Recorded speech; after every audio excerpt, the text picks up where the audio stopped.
Literally no one asked me to vlog, so I decided to do it all month long. You'll see me live my life every day of March, so get ready to be bored, cause this is Vlarch. Hi everyone, it's Tortilla Talk Tuesday, which means today we're gonna do a nice, unedited, beautiful tortilla talk. I'm gonna answer your questions, we're gonna hang out, it's gonna be glorious. But right now, I'm getting ready to go record the podcast because we usually do it over the weekend, but we didn't get a chance to this weekend, so we're doing it today. Which seems very late notice to me, and I'm a little bit stressed about it, but we're gonna make it work. I need to do my hair, maybe, who cares? We just finished recording the podcast. Did it go well, Lovey? So good, we didn't even record it. Yeah, some of the audio didn't work out. It's okay, it's okay. I want to show you how fast I can go with them on. Okay, on your mark. Get set. Go! Holy smokes, there's smoke behind you. You're going so fast. Oh my gosh! That's the fastest I've ever seen a person run. I turned on the camera to say hello to you, and Flynn started talking about how awesome his new shoes are. He got some new Bumblebee shoes. Check those out. What? Yeah. On your mark. Get set. Go, Wesley, go! Wow, he's so fast. He's zooming away. You want to race? Okay, you ready? Oh, you want mommy to race too? I gotta go race, Maisy. Do you want to race with us, or do you want to stay here? Okay. On your mark. Get set. Go! Hey, Wesley, you're going too fast. You're going too fast. Mom, did you see the jump I just That was incredible. Maisy said I won the race, so. We got a new star machine. Got a new star machine. You like? Is Wesley? Wait, where did Maisy go? Maisy? Maisy, where'd you go? Maisy, what the? Hi, there you are, I found you. We're doing an obstacle course. First thing you do is you spin around, and then you tippy toe on the little bar, jump onto this blanket, jump over this blanket, and you're done. Spin around, go on that, good job. Okay, and then jump on the blankie, and jump over. Woo! Good job! Okay, Flynn's turn. Spin around. Okay. Okay. Flynn wants to make a new obstacle course. See what he does with the next part. Ooh, it's tricky. It's over there, Maisy. Did you see? First, you can pick on the middle or that side. And so we jump on that one, and we go back, and then we jump here. Whoa! And Jump, then you good job. jump to that one. And Good now job. there's one more game.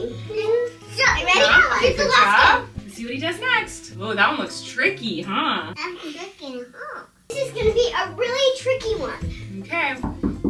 Who's that? Dinner time. Dinner time. Never mind, it's dinner time. Okay, kids are asleep, and I have been wanting to show you guys something for a while. So the other day, Eric found pirate glass. Obviously, we love our sea glass. Eric has a whole collection. There's white sea glass. There's brown sea glass. Green sea glass. This is satisfying very old chunks of sea glass. Rims of bottles sea glass. Light blue sea glass. Our dark blue is very embarrassing. Dark blue sea glass. It's just not very much. VIPs. VIP, so these are the pieces that Eric likes the most and think deserve a separate space. Within that bowl is this piece, which he found the other day. So this is what we call pirate glass because it is black. And we have a few pieces of pirate glass, but this is definitely the best one. Pirate glass is black sea glass that usually just looks like a rock. I've never found one, honestly. Eric's the only one who has found pirate glass. There's another piece of pirate glass. It's black, it's sandy, it's musty. It's very, very old. This piece is so cool because the reason pirate glass is so exciting is because it's like a secret surprise color. You would never think that pirate glass would glow anything because it's just like a big hunk of black glass. But look at how pretty this is. Are you ready for this? Black glass, right?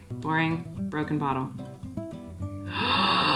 It's like the prettiest, brightest aqua. It's like your shirt. No, it's brighter than that. It's like a neon aqua when you put a light up to it. Hello. And like this one's green, I think. Yeah, this is like a lime green one. Hello. Black.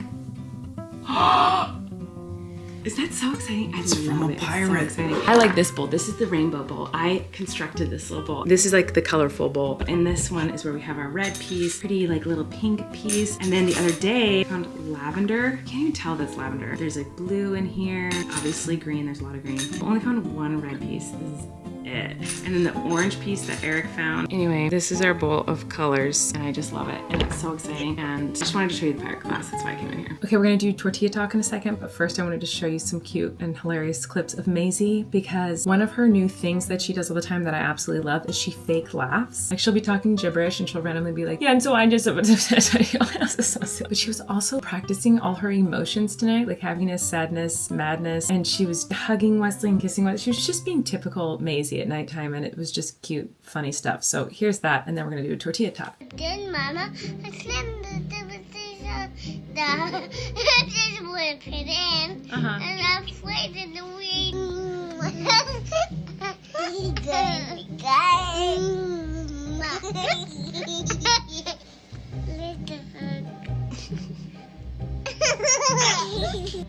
I should happy Mama. Mama. I should. I'm not. Okay.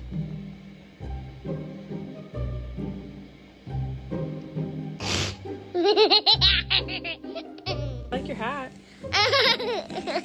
Is it a hat? A jacket. It's your jacket? Yeah.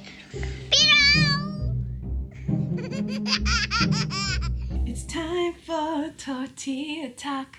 Thanks for asking me so many beautiful questions. It's time for me to answer them for you. There's a lot that I'm excited to answer tonight, so let's get started. Angie said, Tortilla Talk, I know you said that you don't like American milk chocolate, and I know you are into baking cookies. Yes, I am. So what is your chocolate chip preference for cookies? Semi-sweet or like a brand like Hershey's chocolate chips? Semi-sweet Nestle chocolate chips are the way to go. That's what I always use. I always use Nestle semi-sweet chocolate chips. Sometimes if I'm feeling frisky, I'll get like the Ghirardelli or Ghirardelli. I'm sorry, I don't know which one is correct pronunciation. And those I would do semi-sweet or super dark chocolate. I like dark chocolate. Anyway, thanks for asking. I love me some dark chocolate. Eldivine95 said, you did not just try to show me a potato and pass it off as a rock. This is the moment that they're talking about, I was showing off a rock. And they said, you did not just try to show me a potato. It does look like a potato. I literally laughed out loud at that. What are the kids' favorite words or sentences to say? Anything they're just always repeating, just to look back on what they're like years from now. Love you and your family. Thank you. And I love this question because I love talking about my kids. So I'm happy to tell you some cute things they do. So there's so many, it's like hard to pick like one thing that they're saying and doing right now. But the first thing that I can think of is with Maisy right now. And this changes, by the way, like every couple days. So in 2 days, she might not be doing this anymore and she might have a new thing that she's obsessed with saying and doing. But right now, instead of saying no or no thank you to something, she says, no, I don't. So you could ask her literally anything and be like, Maisy, can you share that? No, I don't. Maisy, come here. No, I don't. But she never just says no or no thank you. And it's just been the past few days, but it's like everything is no, I don't. I had a total brain fart when filming this. It's not no, I don't. It's no, I not. That's what she says. She says, no, I not. So anyway, I have video proof of her doing the no, I not to me. Here, enjoy. No, I'm not. Oh, sorry. No, I'm not. Anyway. That's her more sassy phrase. Something that's not so sassy is she does, I've shown this before, oh, there's my love of my life. It smells like skunk. It does stink, huh?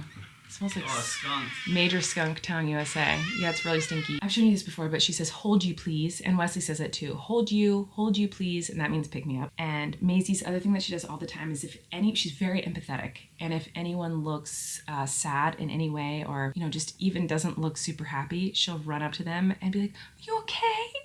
Okay. She like tilts her head and gets really quiet. Wesley's thing that he says all the time right now is, I want one. But how he says is, I want one. Like he says, I want one. And that basically just means like, I want to do what you're doing. If I'm like cuddling Maisy and he wants to cuddle, he'll say, I want one. If I'm eating something, he'll say, I want one. If someone has a toy that they're playing with and he wants a turn, he'll say, I want one. He says, I want one, like to everything. He also says kadosh right now for cuddles, and he asks for kadosh all night. Mama kadosh, mama kadosh. So he asks for kadosh all day too, honestly. Like he loves a kadosh. Flynn doesn't have any like phrases that I can think of or words that he's saying a lot right now. I did write down 2 things that Flynn said that were cute tonight, but they weren't things that he said all the time. The first thing was Maisy has new little slippers. They're like little puppy dog slippers that she really likes. And Flynn walked in, saw her wearing them, and he goes, Mama, Mom, those things are so cute. I just have to happy cry.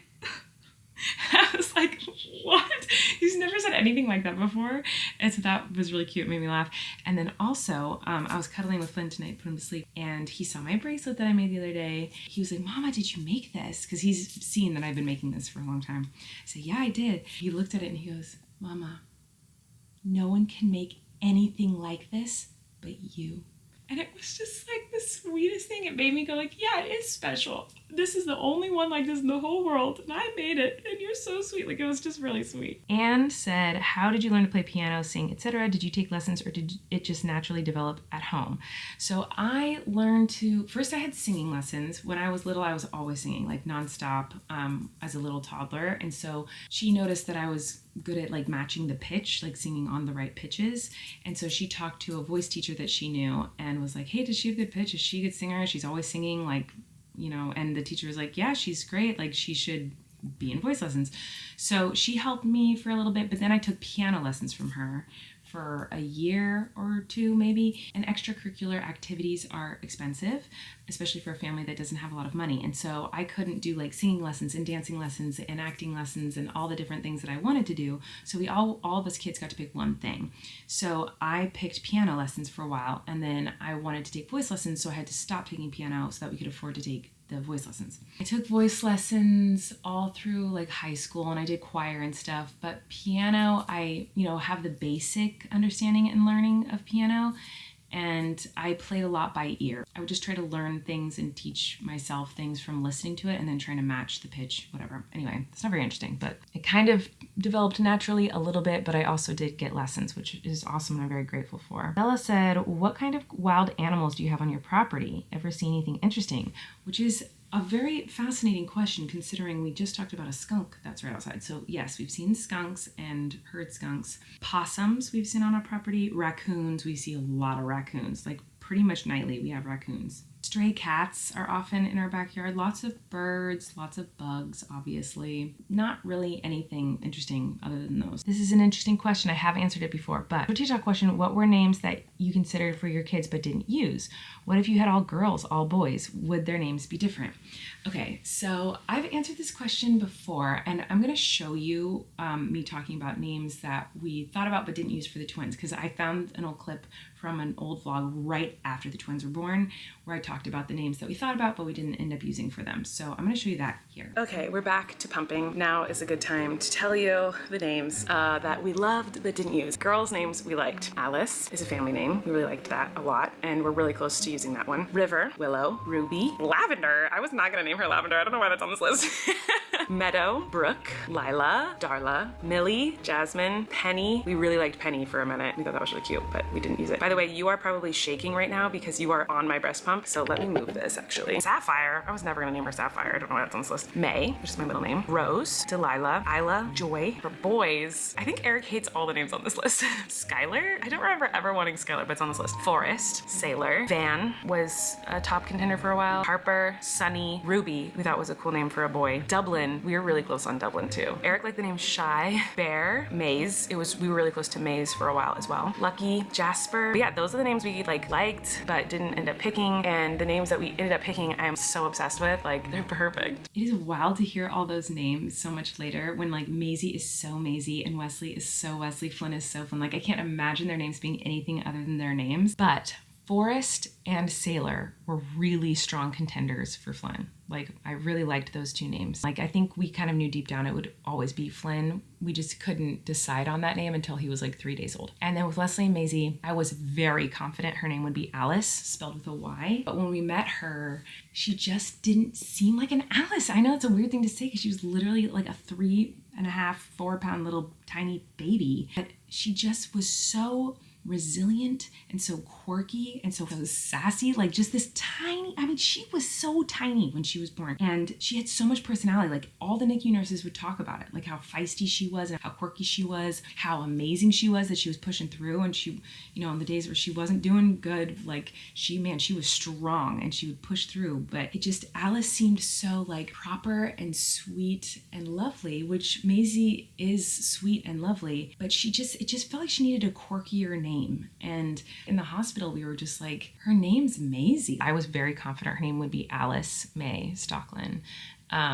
but it just wasn't. And then the other ones I really liked for her were Penny, Willow, River, Jasmine. I really like the name Jasmine. I loved the name Millie. There was a time right after we named Maisy where we really liked the name Penny, and we were like, oh no, should we change her name to Penny May instead of Maisy Joanne or Maisy Joe? I mean, we never say Maisy Joanne, we always say Maisy Joe, but I just remember this one specific day, and we could have just been like sleep deprived, but we were just like, oh no, should we change her name to Penny? Like, should we do that? So there was a short period of time where we like, and by short period of time, I mean like probably an hour, where we were like, we should change your name. It's funny, there's so many names that have to do with like rocks and crystals, and I definitely wasn't into rocks and crystals back then, but like sapphire and jade and jasper, and then just all the like nature. I was really into nature names like willow and forest, lavender, rose, poppy. Like I loved flowers and like earthy names. So it's shocking that we didn't end up naming Maisy one of these earthy names, and I'm so glad we didn't, because she's so not that vibe. Like I cannot imagine her being named like River or Willow or something like that. The only ones I could maybe see her being is like maybe Alice, maybe Penny, maybe Millie, something like that. But Maisy is so Maisy. Wes, of all the names that we thought about for Wes, the only one I could see is like, we thought about Van for a while, which now I don't know that I love that, but we strongly considered Maze for a while. I also still really like the names Forest and Sailor, but Sunny, I think, would maybe suit Wesley, but Wesley is Wesley. Anyway, I'm talking about this for way too long. Let's move on. Megan said, Tortilla Talk question, how do you always find the positive in parenting even when situations are hard, like your kid's not sleeping? I admire how you never are negative, especially when talking about how hard areas of raising kids, and hope to be a mom like you someday. Okay, I wanted to read this one because I don't want to give anyone the false impression that I don't ever think or talk negatively when it comes to parenting, because I certainly do get very frustrated. I am a human being, and I very much have hard days and hard times, and parenting is really freaking hard for me, and I just think in general parenting is a very hard thing. But I'm not going to film and broadcast, the moments where I do get frustrated or don't respond the way that I wish that I did. Those moments do exist. I am not like this like positive princess. Like that's not me. I do try my hardest to be positive with my kids, and I do try to look on the bright side. And honestly, I've gotten great advice from other parents. And one piece of advice was from my own brother, Christopher. He has 6 kids. And he told me once that like on those nights where his kids have been up crying and he's tired and he hasn't slept and he's rocking them, how he tries to focus on like, this is such a special moment I get to have with my child. And like, there's going to be a day where you don't get to do this anymore. Like there's going to be a day where you're going to think back to this moment. I could cry and be like, oh, I miss that. I miss when they wanted to cuddle me. I miss when I could hold them and they'd fall asleep in my arms, because that will end. And so I'm such a mom. I really try hard to remind myself of that in those nights where it's really hard and I haven't slept in days and I'm getting so frustrated. I try to remind myself, like, even in your frustration right now, there's going to be a day where you will look back on this and wish that you could have it again. And so I really, really try to focus on that and remember that as much as possible. But it's also important to remember that, like, we're all humans just trying to survive, and it is normal and okay to feel overwhelmed, frustrated, sad. Those feelings are normal and okay, and it's important to express those too. I don't think it's only important to express like positivity. I think that those other feelings need to be expressed. And so Eric and I are pretty good about expressing those moments to each other. I'm good at talking about that stuff with my mom. I remember there was one night in particular with the twins.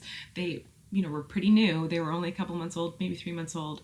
I hadn't slept in probably months, and I was pumping every 3 hours, and they were not good sleepers. They weren't very good eaters, and I was just tired, and so I just needed to sleep. And I remember calling her, I think it was like the middle of the night, and just bawling and just being like, Mom, I can't do this. I can't do it. It's too hard. It's too hard. I'm gonna cry. I am literally crying. I'm not gonna cry. I'm literally crying. But I will never forget that moment. I genuinely felt like I can't do it. Like, I cannot do this. It is too hard.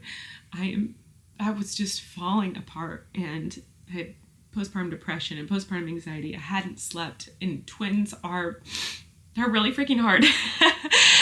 And I'm not complaining because I love them and I wouldn't change it for the world. I wouldn't change any of it for the world. But like, it's hard. And, you know, I'm so grateful that I have a good support system. And my mom was like, I'll be there tomorrow. I'll help you. I will be there. You can do it. You can do it. Colleen, don't say you can't do it. She was so sweet. But I hope I'm not giving the impression that I'm just always positive. I do try to stay positive, and I do try to look on the bright side when it comes to parenting, and I do try to appreciate all the moments because it goes so fast. I really do try, but like, I'm human and that doesn't always happen. Anyway, I could talk about that for a long time, but I'm gonna move on. Tortilla Talk question: when do you think is the best time of day to look for sea glass? This is from Liliana. For my 21st birthday, you and Eric have inspired me to go sea glass hunting. That's so exciting. Happy 21st birthday. You are so cool. That's the coolest way to spend your 21st birthday. The best time of day to go is low tide, or I usually like to go the hour before low tide.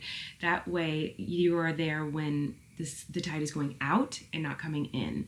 So how you find that out is you just search the city that you live in, the beach you're going to, and the tides. Tide charts will pop up and you'll see when the tide goes up and down because it changes every single day. So every day the tide is comes up and down at a different time. So that's what you do. And I just try to go usually an hour before low tide. While I'm there, the tide's going away and I don't have to worry about like constantly being on guard because the waves are coming up and towards me. I want them to be going away from me. Anyway. Nicole said, whatever happened to the rocks you were going to tumble straight through the cycle, whether they were ready or not? It was at least a month ago. I don't know if you ended up ditching that idea or forgot. I thought of it the other day when you couldn't remember what the tumbler of rocks were. Hopefully you understand what I'm talking about. I know what you're talking about, and that was the tumbler full of my backyard rocks, which did finish. So I'm going to get those and show those to you, but I have to find them because I do have them in a separate jar. I think I'll go get them. Here they are. So they did polish, but they didn't polish as well as like most of my rocks do. They're just like more faded and dull than what I'm used to. I don't know. What do you think? I don't love them. They're fine, I guess. Midnight Synthusiast said, hey Colleen, I've been watching you forever and I love that you become a big Swiftie. Oh my gosh, the biggest Swiftie. I know it's been a while since I've talked about her, but like, I'm a big Swiftie. Please always talk about her. Us Swifties love it. My question is, will you be filming a long full reaction video or just a video of you talking about it when the Tortured Poets Department comes out? Love you so much. That is her new album that's coming out so soon. Oh my gosh, I'm freaking out. I don't know what I'm gonna do. I'm sure I will do like a long video, like sitting and listening and talking to it and talking about it. And maybe I'll just put it on like an unlisted link or something so people who aren't Swifties and wouldn't care, like they don't have to be bothered with that, but I don't know. I'll do something. I know that me and one of my really good friends, we are both big Swifties. When the 1989 Vault tracks came out, we stayed up obviously and waited till they came out, and we sat and listened to them together while reading lyrics, and then would talk about each song in between. And so maybe I'll do something like that. But I don't know. Who knows? I don't know. I'm very excited though. It's gonna be so good. Okay, and this is the last question I'm going to answer. Lexi said, Colleen, I'm curious exactly what you look up on your phone when you're playing songs on the piano. I played the piano for 13 years, but I always just play piano, vocal, guitar, sheet music. Could you show what you read when you're playing the piano? So I just use an app called Tabs, I think is what it's called. It might be Guitar Tabs. So that's what the app is, Guitar Tabs. So I downloaded that because I used to use it when I was, teaching myself to play ukulele. But in more recent days, I've tried to focus more on piano, and there's chords. So I was like, well, that guitar app like has chords on it. Like if I were to play a song right now, which maybe I will, who knows? A Taylor Swift song, like this song is a good one and makes me sob my brains out. So this is Bigger Than the Whole Sky. And there's a place where you can choose what instrument. So right there, it's set to ukulele, but I'm going to change it. I'm going to change it to piano. And then it shows you what the chords are, so you can like literally learn the chords if you don't know them already. And then the chords are down there with all the lyrics. So this is what I use. And what I like about it is you can transpose it easily. So if like this key is too high or too low for me, or the chords are too hard, which this is very simple obviously, but some songs are really super hard. And so I can transpose it, and you can go up or down with the key, and it'll show you the different things. So if it's like in a key that's too high for you to sing or too low for you to sing or whatever. Anyway, that's what I use. So why don't I show you? That's how we'll end the vlog. I'll sing a little bit of the song, which makes me sob. So hopefully I don't start sobbing. Thanks for listening. Thanks for watching. Make sure to subscribe. What? I don't think I've said that in a very long time. Make sure to leave more Tortilla Talk questions. I love these Tortilla Talks, and I'll see you guys very soon. Okay, let's see if I can do this. No words appear before me in the afterlife. This sounds so harsh. the keyboard sound, I don't know if I'm into the vibes right now. Hold on. Like a little softer. What is this? What's this instrument? It sounds like a piano. It sounds like soft. Oh, let me try this. No words appear before me in the aftermath. It's still like harsh. I feel like I need to go to the real piano for this song. Salt streams out my eyes into my ears. I think I'm gonna go to the real piano. It's not the vibes for this song, you know? Let's do that. Okay, let's try this out. No words appear before me in the aftermath. Salt streams out my eyes and into my ears. Every single thing I touch becomes sick with sadness. 'Cause it's all over now, all out to sea. So I say words I don't believe. Goodbye, goodbye, goodbye. You are bigger than the whole sky. You are more than just a short time. I've got a lot to pine about. I've got a lot to live without. I'm never gonna meet what could have been, would have been, what should have been you. What could have been, would have been you.